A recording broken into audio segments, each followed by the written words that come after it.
Hi, it's Chef Janie Pendleton and we are back where today we are making strawberry rhubarb or rhubarb strawberry pie filling. Now what we've done here is we've just separated some of the wimpy and the not so good from the little bit more sturdier, better product. Any bad spots like this one, you just want to cut out the bad spots just like that. So what you want to do is you just want to cut this into about 1/2 inch to 1 inch pieces. I like mine a little bit smaller. I don't like to bite into too big of rhubarb. Oh yes, this is going to be delicious. And then you take it over here. Yes, Lexi. Then you take it over here, put it in the strainer, and then you want to wash and rinse it really, really, really well in cold water. If it's been in the refrigerator a few days, this right here will help firm it back up. And sometimes you can even take and get a start on the ends of your rhubarb here, and you can put this down in water and you can restart your, just like you do your celery, you can restart your ends of your stems of your rhubarb. Didn't know if you knew that or not, you can. The winter probably killed what rhubarb I had, so I went ahead and bought this. If anything doesn't look good, just give it a pitch. Okay, and again, we'll just throw this over here like this. And get some larger pieces. You can just take and cut it down the center just like that. And again, we're just going to rinse and wash these really well. And we'll be right back. So I need 8 cups of rhubarb, okay? And I'm pretty sure we'll be able to get 8 cups out of there. If not, then we'll just adjust the amount number of strawberries that we have. And we need 10 cups of strawberries, okay? That's going to be 4 to 5 packages of these strawberries here. Maybe not quite that. I can probably do 3 or 4 probably packs. And you can adjust the ratio to whatever you like. You want more strawberries and less rhubarb? That's fine. More rhubarb, less strawberries? That's fine. Just as long as you have approximately 18 cups of fruit produce, okay? Here we've washed our strawberries and we're just going to go ahead and you can slice them or do with them whatever you like to them. That's fine. We're just going to put them over here on that side of the colander so we can wash them up. You can pit them or do whatever, but I find that these earlier strawberries don't have much flavor in the tops. This also gives you a chance to check out your strawberries and make sure that you don't use any part of the strawberry that's not going to be any good there. And you can sprinkle a little bit of lemon juice on your produce. That's fine.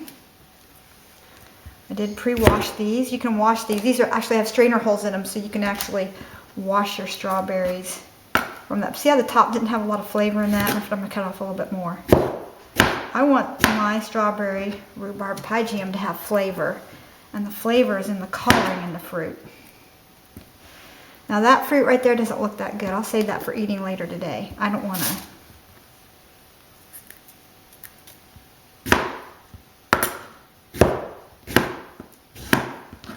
Don't use fruit that's damaged or has bruising on it or it looks a little bit too ripe, especially in these strawberries. You don't want to put this much work into it and then have it go bad.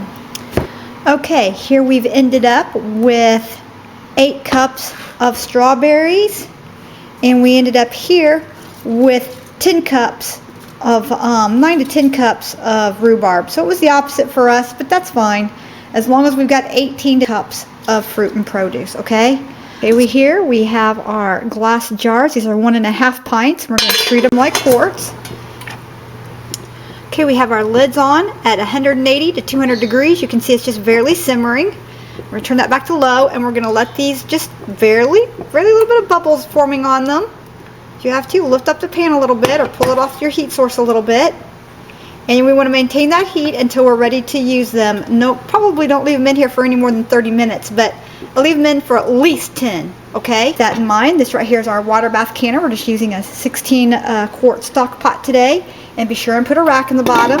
Any rack works, just as long as you got 1 inch to 2 inches of water over the top for water bath canning, okay? And like I said, I'm just using my stock pot. I like this one because it has a clear glass lid and I can kind of see what's going on in there. Even if it has the vent pipe, that's fine. Now here, I've got my water boiling, and we're getting ready to steam our rhubarb. We're just going to blanch the rhubarb for about 1 minute, and you want to add about 10 seconds to that for about every 500 feet above sea level, above that 1,000-foot sea level that you have. So I'm going to go ahead, we're just in plain flatland, Indiana. We're below 1,000 feet altitude. So I'm just going to blanch for 1 minute. Alright, and when we get ready to do that, I think it's just about ready to go. Not quite. You want a nice good rolling boil in here before you put the rhubarb in. Now you don't want to blanch the strawberries, just this rhubarb right here. We're just blanching this, okay? To hit the 18 cup mark here. Normally I like to have more strawberries than rhubarb because rhubarb's more bitter, but the strawberries are sweet and they'll help sweeten up the rhubarb using less sugar. I just think they're a really good pair together. Here we have our bottled clear gel, and we have our bottled lemon juice, and we did splash a little bit of vinegar here into the water bath canner, okay? And we also have our strawberry flavor Lorraine candy flavoring, and you don't have to add this, but you know me, I add it even to my jams and jellies. It really makes a big punch difference. And if you like, you can even add a little bit of Kool-Aid to this if you like. Okay, so I'm going to put a quarter of this Weiler's cherry in here. If you got strawberry, use the strawberry, but all I had is the cherry. I'm adding a little of that in there as well. Like I said, I'm really going to punch up the flavor here because that's how Chef Janie rolls, okay? I've got to punch up the flavor. Look at all these candy flavorings that I have. Quite the collection there. Now I'm going to tell you a little bit about using the clear gel here, okay? And you can see I just opened this up. This is normally vacuum sealed. I don't want to keep that open because I don't want it to get wet while I sit over the steam here. But when using the clear gel, know that when you put your glass jars filled with your pie filling into the water bath canner, okay? Now listen well. You want to make sure that your water bath canner is boiling already, okay? You don't want that to sit in there, the product to sit in the jars, because when you're using clear gel, it will turn to a liquid. Remember my cherry pie filling? It worked better when I put the jars directly in the boiling water, started timing, let them rest 3 or 4 minutes, and then pull them right out, instead of letting the boil come down too much. Oh yeah, we're about ready there. Okay, perfect. We're ready for blanching. Okay, so that's very important because this will turn runny. Clear gel can't take long temperatures of heat, especially if it's sitting there waiting, you know, for it to come up to temperature. So jar this up in hot jars. Remember, hot product, hot jars, hot sterile jars when you're water bath canning, because this isn't pressure canning. Make sure your jars are sterilized. I sterilized in the dishwasher twice and in a water bath. So my jars are hot and ready to go. My product will be hot, and I'll put it directly into the boiling water bath canner, and I'll make sure that my water is boiling. That way I can start my time almost immediately on the 30 minutes. Okay, now if you're above 1,000 feet, you're going to want to water bath can this for probably about 40 minutes. You want to add 10 minutes onto that in 10-minute increments for every 500 feet above sea level, something like that. Oh, that's what I always do to be safe anyway.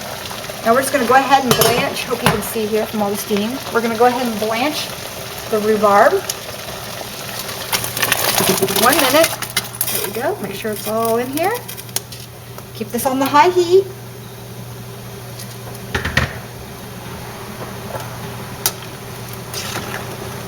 Okay, if you have to, put your lid, ouch. You just broke your fingers. If you have to, keep the lid on. Make sure I got everything. Did I get everything? I did. Okay, good. Okay, and is it bubbling? Yeah, it's bubbling. So we're going to go ahead and start the time for 1 minute. Okay, we're going to turn the heat down just a little bit here. And we're going to go ahead and mix together our clear gel. So we want 3/4 of a cup of clear gel. There's a 1/2 cup. There's about 3/4 of a cup right there. Okay, and then we're going to add in 4 1/2 cups of sugar. 1,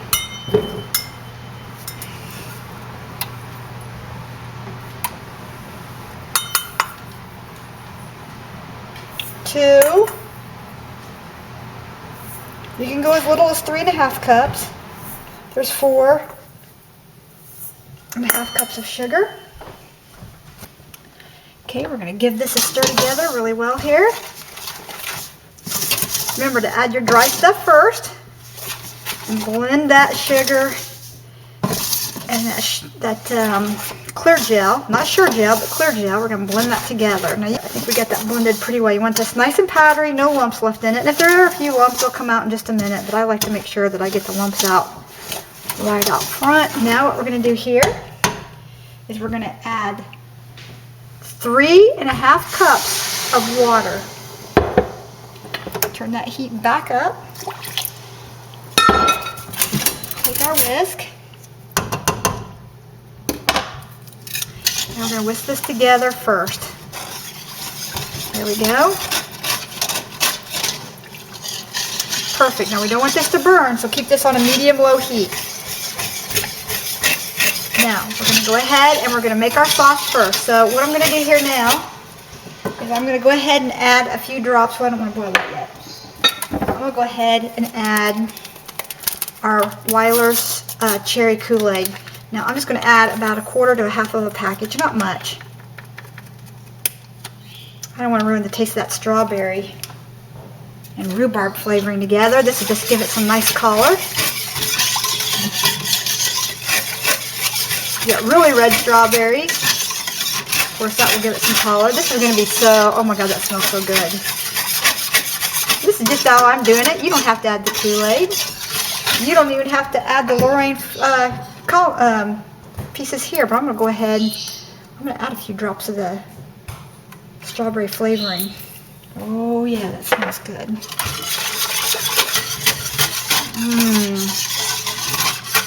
You don't want to add too much of that. You don't want it to taste like a sucker. Okay, we're just going to kind of bring that back up to a boil. Okay, I felt that this needed a little more sugar, so I'm going to go with another 1/2 cup. That's my taste. So that's 5 cups of sugar altogether. And I usually pour this on top of cheesecakes or on danishes and like coffee cakes and things like that. So I like mine to be a little sweeter. We're also adding in 1/3 of a cup of lemon juice. We're just going to keep stirring this until this is bubbly, and we're going to let this bubble for about 30 seconds, and we'll be right back. Now, just in case, I got another 1/4 to, about 1/3 of a cup of clear gel here, and I filled this measuring cup up with enough water to kind of give it a nice whole milky kind of heavy whipping cream almost kind of consistency. And I've got that ready here just in case I need it. So there's no lumps. And we're going to set that aside. Because I have a feeling that this might not set up enough. You don't need to add any food coloring to this. When you see the rhubarb and you see the strawberries in here, you're going to see after this gets canned just how beautiful this is going to be. Oh, it already smells good with that Kool-Aid in there, and just a few drops of the candy flavoring, just a few drops. Trust me, you don't even have to do that. This tastes good without it. So here we go, it's starting to thicken up, just like what I thought.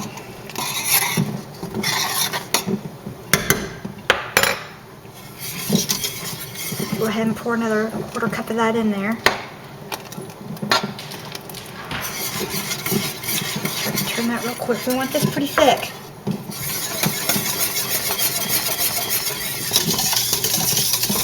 That's much better.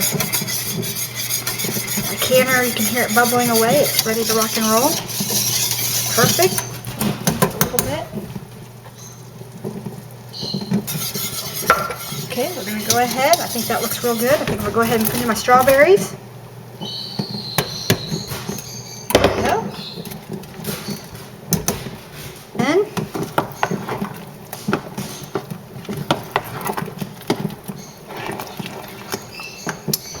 And my rhubarb. Careful not to splash yourself. Most of the coloring of my rhubarb, I think, went in the water there. And you can use the rhubarb water if you need to thin this down just a little bit. Get it too thick.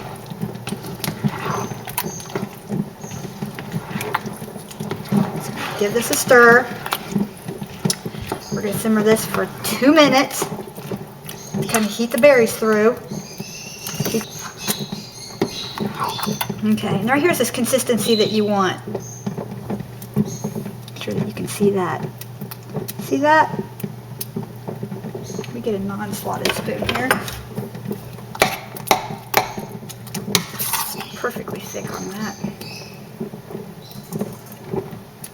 See if you can see that. That's the consistency that we wanted. Perfect. We won't go too thick because we're canning this. You never want to go too thick. Remember, this is set up more. If you want to add fruit juices instead of water to this, you can. You can add strawberry or cherry juice to this. That's fine. Okay, that's ready to bottle up. Turn that off, and we're going to carry this over to our canning station. Okay, the water is working quickly here. You can hear that boiling in the background. That's good. All right, so we're going to work fast. A couple of clean napkins dipped into the water here. Okay. Hot. All right, here we go. Spooning it in. Now, if these strawberries had been more in season and they had been a little bit more ripe strawberries, because it's spring, these are just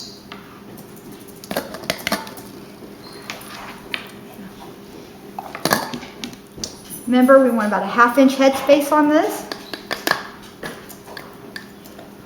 Lots of sauce.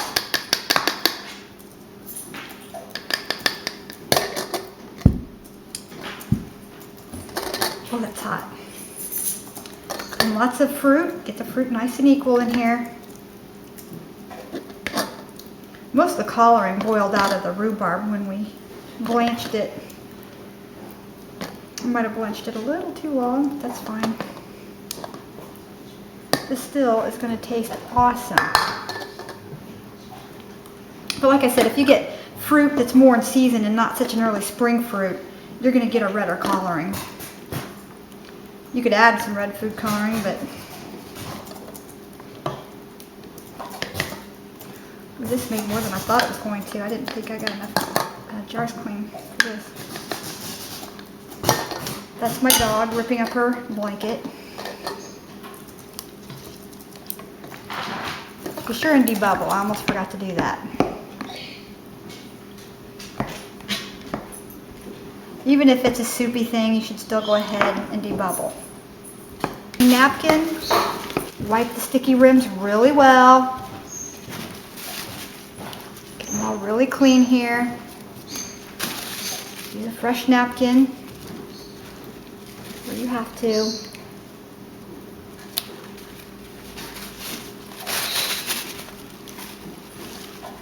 Check for any cracks or breaks. Especially sugar. Whenever you're working with sugar, you want to make sure we're just dipping our finger down inside the water here, running it across the top. Like there was a little piece right there. Make sure that's clean. Nice clean rim. My fingers are clean because I've been canning all day, so. And I'm dipping it down inside that hot water.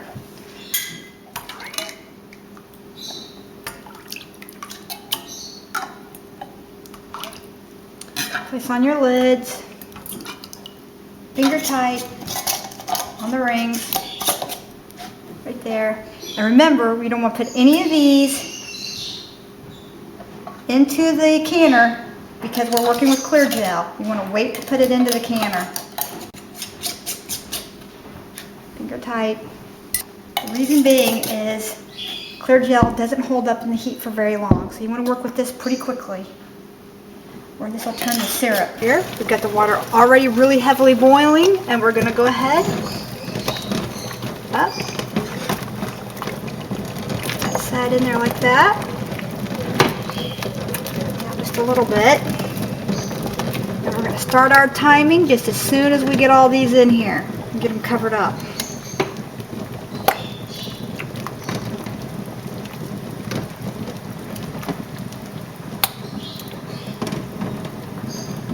Get that boiling back up.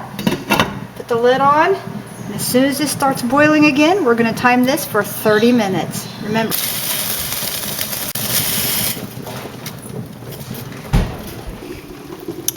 Okay, here I'm making meatloaf from my canned meatloaf. And you can see it, this makes little rounds, and just take a little bit of, about a teaspoon of mustard, a little bit of ketchup and brown sugar, mix that together and put that right on top of some sliced canned meatloaf. And my family loves this stuff right here. So go over to this link right here and you can learn how to make my home canned meatloaf. Good stuff right there. Okay, our time is up. We're going to turn off the heat.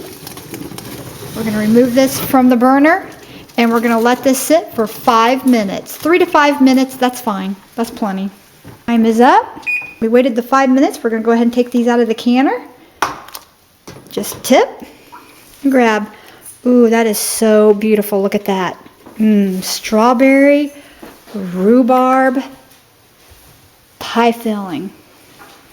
Let's get a better angle on that. Isn't that just gorgeous? Ooh. Lexi got to get a little bit. She liked it.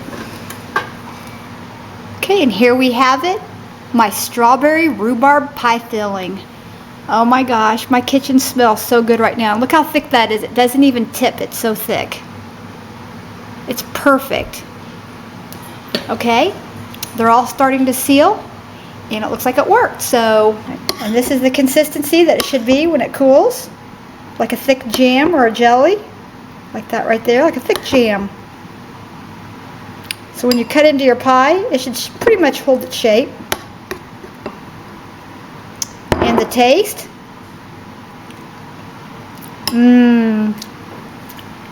Oh, that's really good. That's really good. And like I said, you can omit the little bit of Kool-Aid I put in there. I was just messing around. And you can omit the candy flavorings. You don't need it. Like I said, I was just messing around when I did it, but I think it tastes really delicious, so I'm happy with it.